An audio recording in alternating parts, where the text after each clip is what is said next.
The inquest. Gasoline, cracked chrome, twisted spokes. A mangled dream rubs its paint on tangled rock along that country road where often we raced. Sparrowhawks swooping low beside fence posts and willows, tracking the black new road.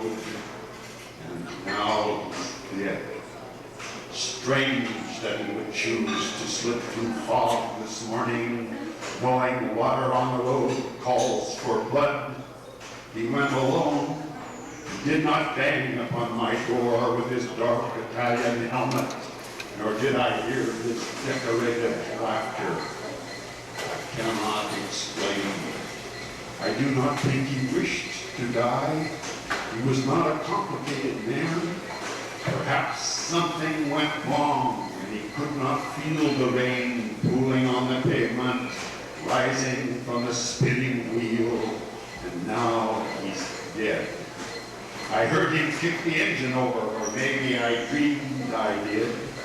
I tried to warn him, struggling in my sleep, trying to compete with the pipes beginning. Watch the road, I said, or thought I did, as he slipped into the hot face of the rain this morning. And now he's dead, and I cannot explain.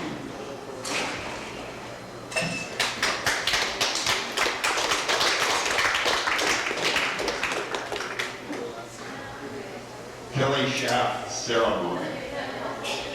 In New York City, 50 priests say mass for Cornelius Kelly, cartel king of copper. Ground-rimmed in his copper camp, howls winter requiem in Butte. Half-mast hoist house flags with attention. Shifters cream lukewarm lies into bitter coffee cups. Cold, white-skinned men dress in dries and prepare to descend in silent steam. Shaft lights flicker, helmets click as someone shuffles on the grate. A lame Finn drops his bucket, crowds are it. Both men mutter in the cage at a company suck, sent to ritual at the portal stage. To honor Kelly, he makes an inscribed copper plate, fits screw holes in the gallows frame. Now men slip down the throat of a dead man's monument.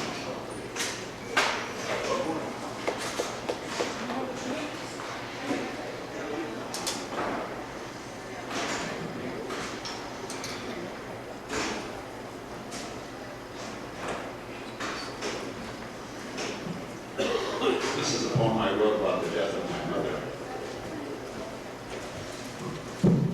It's an old poem, but it always moves me. I hope you like it. It's called Bring Me a Comb for My Hair. The night my mother died, she said to me on the phone, "Come down. I'm going to have to go to the hospital." We visited a while in her trailer house when I got there. She was not unhappy, but in pain. Cancer is proof there is no God, she said, defying me to argue. What will I do, I asked, agnostic, middle-aged, and insecure. If you make a diet, we talked, but this time I made her angry, perhaps even bored her. She said with an odd laugh, "Maybe it will make a man of you." Then we sat in silence until I knew, though blind, she could see the tears in my eyes. She said sternly then, "Keep writing," as though she were speaking to a fool. On the way to the hospital in the morning, she added, "If I'm still alive, bring me a comb for my hair."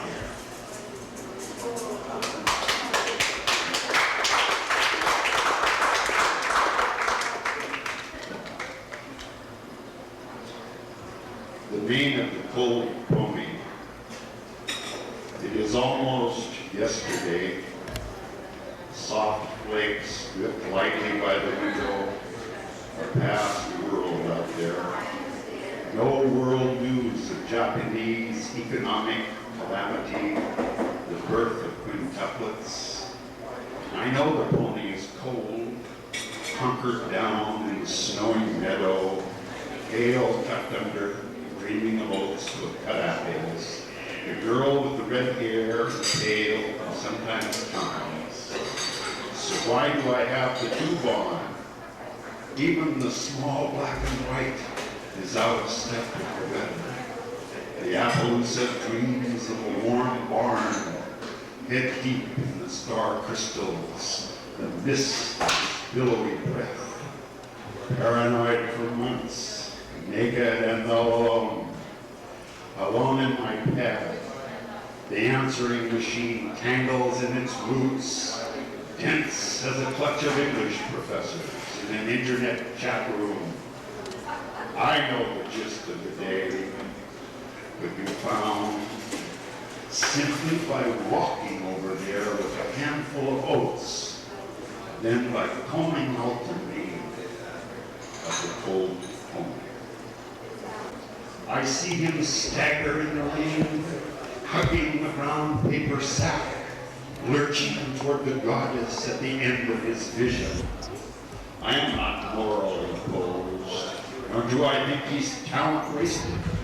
He holds the bottle like a gun, loaded with these sentiments. And shot by shot, he pulls the trigger, floating Rambo as he goes, willing his failure to die in an undramatic manner. The next reader is Missoula's traveling book, Dave Thomas. You just have to stay tuned, man. Over the years, I've written a lot of elegies. And I guess tonight what I'm going to do is I'm going to read you 4 of them, and then I'm going to read you another little poem version. This first one is a friend of mine died back in April. And he's a person I didn't meet very often. Still, it was a bit of a blow when he died. It's called Hard News. Years ago, death was new to our concerns, and my pen fresh to elegy. Now the elegiac lines I've penned are new, and death always a fresh ache. I learned to hear an old friend by way of newspaper, and recall the last I saw him one Friday night, Higgins Avenue, near the Oxford. I was too distracted for recognition, and we passed without an exchange of greeting. But earlier, in Safety, Penny had told me of her struggle and her courage. And now the struggle is over. Raw spring winds blowing clouds across the sun, new buds pushing through the twig ends of trees, the dust-full friends, and the sky ever so blue.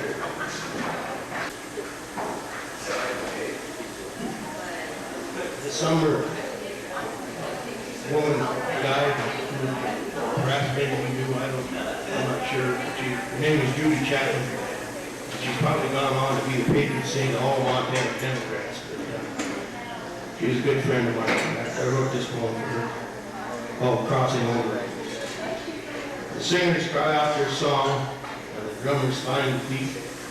Leaves twist in the summer breeze, waves ripple across the river, running low. We have lost a friend, a strong advocate for our life. Her song echoes all over, from dusty buttes to deep canyons. Coyotes cry out in sadness. Grizzly bears growl in grief. The sun gives way to the evening star, and our hearts beat stronger with the memory. The memory of another friend of mine out in the spring, his name is Fred Peters. It's called Winkler. He ranged from deep in Mexico to the shadows of Canada. New geographies, both physical and chemical. At ease behind the wheel, he might appear anywhere. A crowded Haight-Ashbury apartment, the front room of the church house on East Main. You kept the shadows burning with your own brand of light. The fires of Vietnam shaped your visions early on. But you work your way close to the real earth. You move with this life. You move with this life over trails that trace the continent. You heard its song, told its stories, and now you have become it. Perhaps now steering a pink Cadillac through the ether. Not alone, it's a full ride, and probably not too well behaved. But you don't mind. Just flash a quick grin and laugh a wolf howl deep in the water. This one's for me and I, right about here. The boss. You're in, kid, the man with the bushy eyebrows and bristled mustache would say as you handed him your coin and took the glass of poison you chose and entered a world you've never seen before. Hinted at in books perhaps, whispered as legend, tones of black and white, never so startling as the grays he made us see, a connoisseur of shadows and spaghetti sauce that would melt the last remaining myth. Oh man, we'll miss you now, and that's no shit. This poem I wrote just about exactly 10 years ago. And I can only read it once a year. And this is the time of year. It's called Halloween Poem. Behold the mask, no mere dime store figment, nor even one of Uncle Oak's vulcanized special. This mask pulses with blood, wears its own breath with the private chant, veins carved in its surface by division hands. Behold the mask, reflecting the flame of the dark and frosty night. Whispers form its painted lips, drawing forth druidic dreams, leaves dancing their shape to soil, smoke rising through empty eyes. Behold the mask, burying its bone in a circle of feathers, drumming the raw red flesh of a heart newly sawn on a wet sticky altar. Behold the mask the assassin wears, slipping through shadow his razor knife to expose moonlight of bone white. Behold the mask as billions of colored dots shimmer the screen of the world. Who do you see?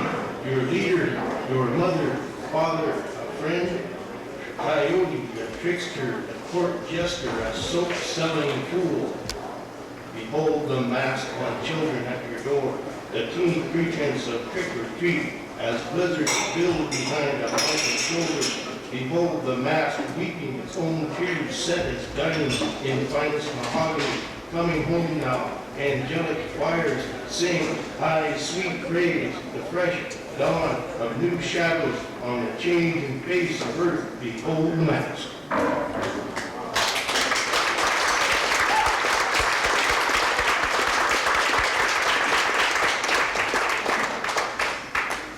Next, the last reader is Greg, whose last name I forget.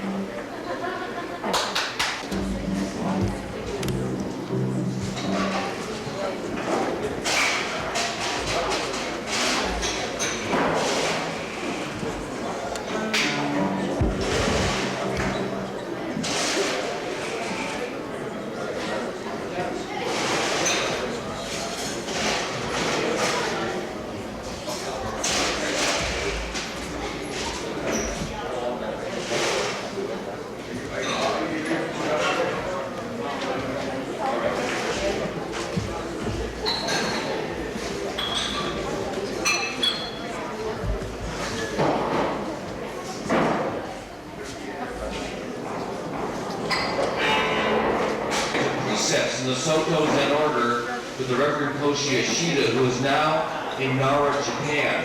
He is dying from a rare neurological condition. So the first poem I'm going to recite is called Requiem for Koshi Yoshida. I've already sent him his Requiem too, even though he's still alive. I thought he might like to take a look at it.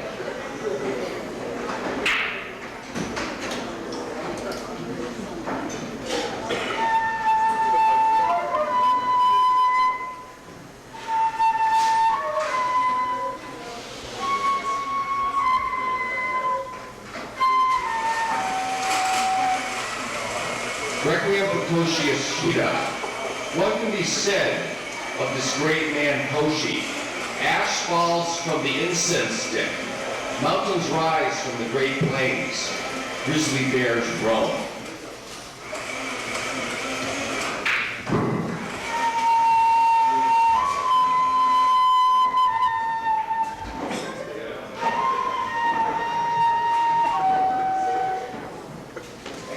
Another requiem. This is Requiem for Chico Mendes. I don't know if everybody here knows about him. He was a Brazilian rainforest activist and head of the Rubber Tappers Union. He was also an organizer for the Workers' Party. The Workers' Party in Brazil. He was killed by an assassin hired by the cattle people who wanted to get rid of the rainforest.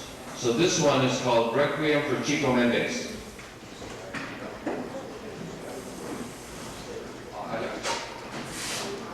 Yes, rain clouds are born on this day. With joy, the trees breathe them. With joy, the blue curve of space holds them, like a mother holds her child. The clouds are the spires, the clouds are the cities of the saints. The clouds are luminous like your face. They rise, they build higher and higher, then rain. They're raining like tears falling on the earth that holds you like a mother holds her child, Chico Mendes. I see your soul flying. It is a beautiful bird with jewel-like wings that lives in the jungle that delights in all things. It is an orchid. It is a beetle. It is a rainbow. We know you were shot. We know you are dead, Chico Mendes. We offer you these memories as you fly between worlds. We miss you, yes. We miss you.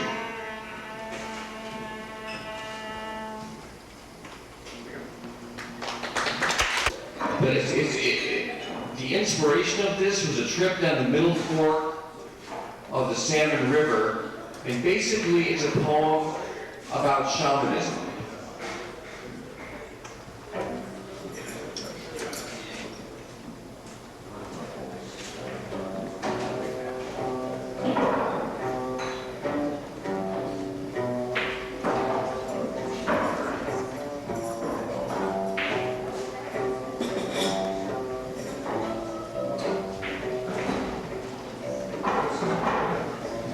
The sun is up, it is round.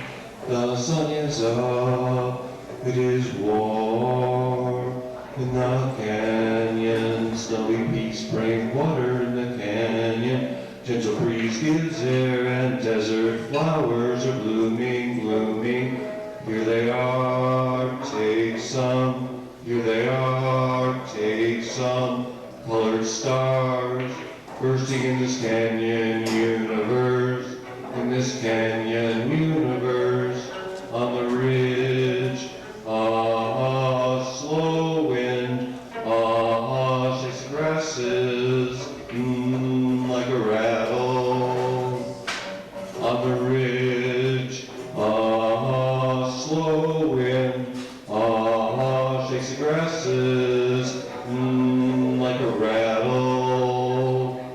And the eagle spins on the canyon rim like a dancer in the red of the dawn. The sheep, they drink deeply. The sheep, they drink deeply. The river of no return. Near the cave, near the fire pit. And pink roses burst like flames, and red ochre men with red ochre bows hunt red ochre sheep. They hunt red ochre sheep. The sheep are running. Some are laughing. They say, oh, oh, oh, the silly people. Oh, oh, oh, the silly people. Oh, oh, oh, the silly people as they run down the hill. Our red blood pulsing. Our ochre blood pulsing. A pulsing, yes. A pulsing, yes. Life itself, red ochre. In the cave is a man with wings. In the cave is a bird who is a man. Which one is he? Or is he both? No one is sure, not even him. And river waves wash this canyon. Waves of sheep float in time. Waves of salmon, of sinew, of bone, of blood, pulsing. A wing beat, and the eagle spins on the canyon rim like a dancer in the red of your dawn. He says as he flies, he says as he dances, He says as the grass shakes like a rattle, he says as the rattle shakes like the grass. Long ago, long ago, Red River people walked here. Long ago, long ago, they danced here in the Red River dawn. They will come back, they will return in time, in circle time, in round time, for a very long time. The sun is up, it is round. The sun is up, it is warm. In the canyon, snowy peaks spring water in the canyon. Gentle breeze gives air and desert flowers are blooming, blooming. Here they are, take some. Here they are, take some.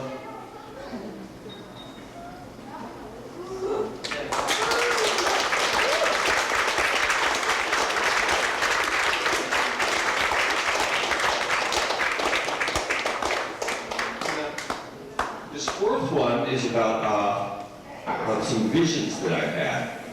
In 1991, I had a severe psychotic break. As it turns out, I have bipolar disorder, which is a neurological condition that can be controlled without medication.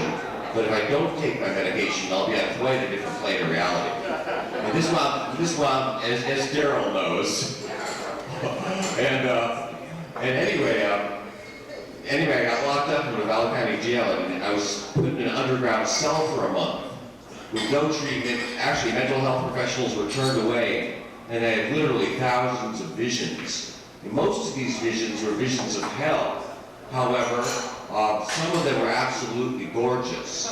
So here's a poem based on one of my bipolar visions.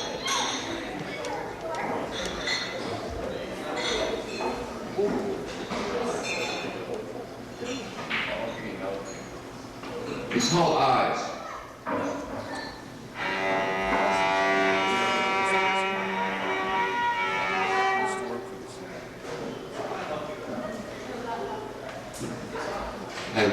I was crazy. I was locked in a cell. I was crazy. I was locked in a cell, in solitary. I had visions. I loved her. We were married. We lived on a distant planet, galaxies and galaxies away from here. The night sky was lit up by thousands and thousands of stars, so bright. I left her. I flew away in a spaceship. Eons passed in the depths of interstellar space. Here time did not flow in a straight line. It constricted, expanded, broke apart. Universes came and went. I lost her. I'm not from here, that's for sure. I'm from somewhere else. Now walking the streets, I look for her. I look for her in your eyes.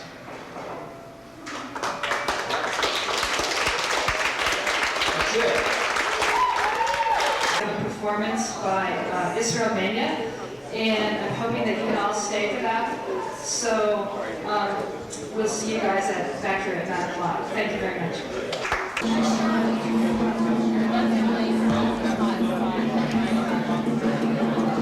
This one, I think he said, is the Aztec Sun calendar. It's the calendar that he's displaying.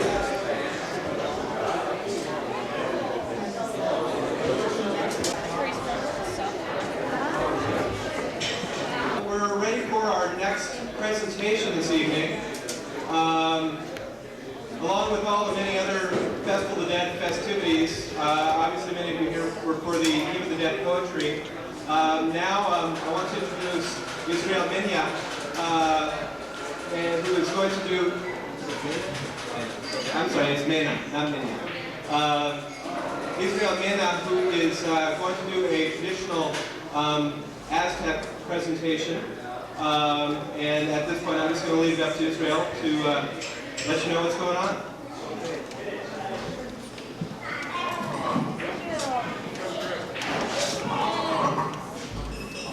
Hi, good evening, everybody. Everyone. Well, actually, in this day, about November 1st and November 2nd, we celebrated in Mexico the day with some candles and these little peppers and a lot of stones. I wanna talk a little bit, and then because we don't have too much time, but I wanna invite my friend Victor Morales, and he knows more a little more about me and where I'm from and what I do here. And where that I represent is my nation. My nation is the Aztec nation from Mexico City. And this culture born 700 years ago in Mexico City. Well, now it's Mexico City, but 700 years ago we called Tenochtitlan. And right now I will invite my friend Victor Morales coming over and talk a little bit, and then we want to show you a documental film about the Maya culture and this occasion, because I forget the another tape in my house. But this documental film is in English. It's in English, and you can understand. And you understand. Well, I hope you have a really good night, good evening, and enjoy with us this time. This is the traditional Aztec culture.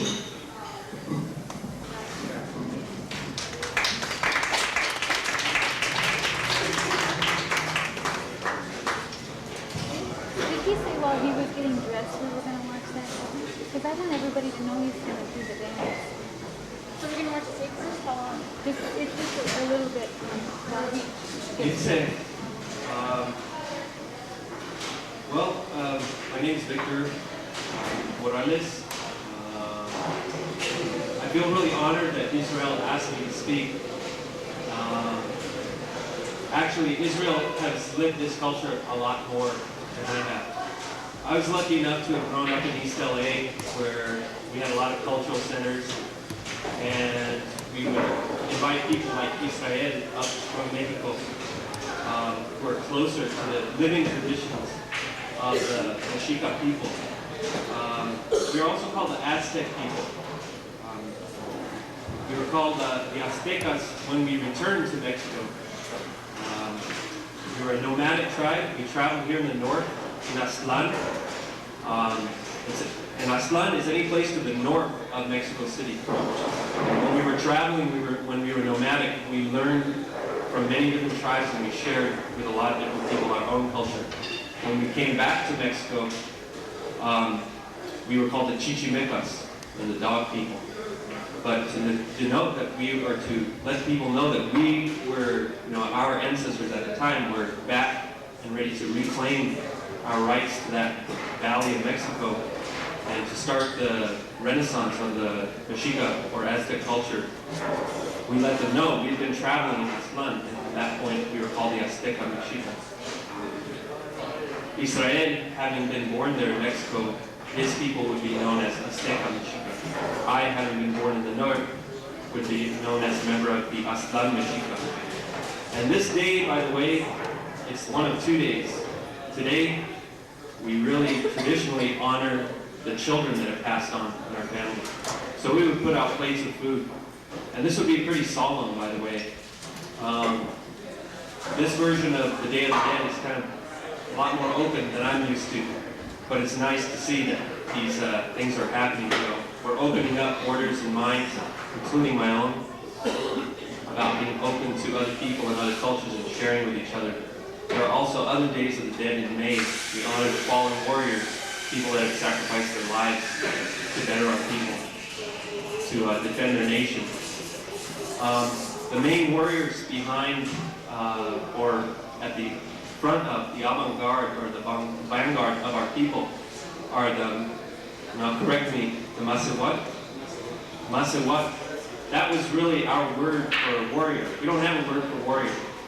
Somebody who makes a career of fighting doesn't exist. That concept doesn't exist. And as far as I know, and also in other native nations, it doesn't exist either. You're a defender of your people, or you're a servant. And Masewat, as I remember correctly, means spiritual servant. And when I learned Aztec dance, the first thing that our Aztec Capitan told us was that a traditional warrior, or a Masewat, the first thing a Masewat does is dance. And the last thing that a Masewat does is fight. But through the dance, he or she is prepared for both. So we're really lucky to have Israel do this dance for us on this day. Israel has asked me to read something from a very old Nahuatl poem. It was originally in Nahuatl, it was translated to Spanish, and then it was translated into English so that we can understand it. So I'll read that to you. Oh, and by the way, I want to add something here. At the height of the Tenochtitlan, of the Aztec culture, you know, Anthros would call it the post-classic period. You know, We just had to we were move. building as a culture, building and building. We hear a lot about human sacrifice.